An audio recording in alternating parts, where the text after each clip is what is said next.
at least in this part of the state. Is it any different up north?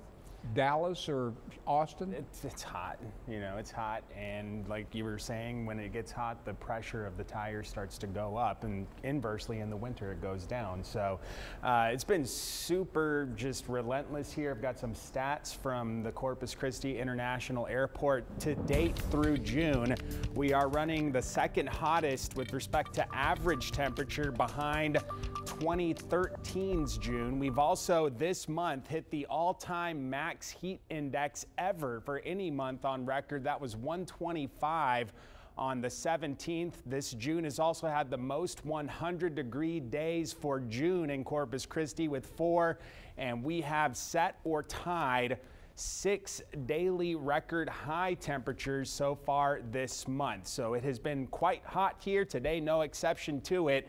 Still 95 out with a heat index of 113, lots of sunshine and a southeast wind 17 miles per hour. Very clear skies across South Texas. Heat is on, triple digits still out in the brush country, as high as 104 in both George West and Hebronville, but it's the humidity tacking on to that heat.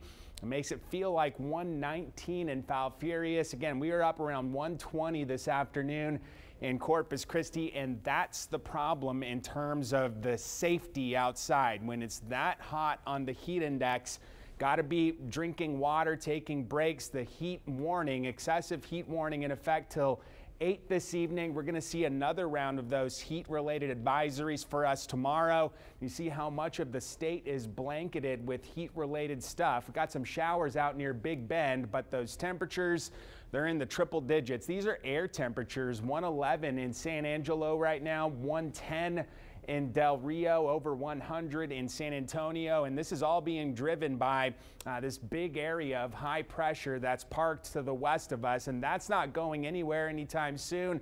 We're in what's called an omega block pattern because, well, it's called omega because the jet stream winds resemble the Greek letter omega with that big arching motion, and those locations under the omega, that's where the heat is. It's cooler and damp in the northwest and northeast part of the country, but for us, again, through the week ahead, looks like we're going to be dealing with that high pressure. This may break down by around 4th of July with that sliding off to the west, and we may get some quote-unquote relief, meaning the heat index won't be 115 to 120. It may be that the heat index is 110 or so heading toward 4th of July. So it's summer here. We tend to get the heat. We don't get a lot of relief here unless it's a rainy day. And it looks like we may get close to a record high temperature here on the last day of June. So those heat indices are no joke. It's dangerous, if not extremely dangerous, to be out in them when they're over 115, and that'll certainly be the case heading into the next week or so. Tropics somewhat active. We've got Cindy, but this is going to decay tomorrow. Will not be an issue for interest in the U.S. And then we've got the remnants of Brett.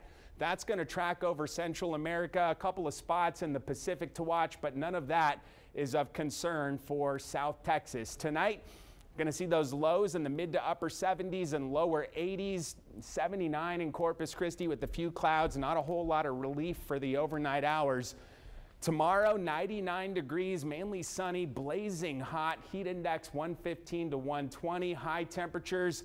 A lot of interior parts of the coastal bend will be over 100 with heat index values, again, 115 to 120. If you're going out on the water, a little bit choppy, 2 to 4 foot waves at a 6-second period.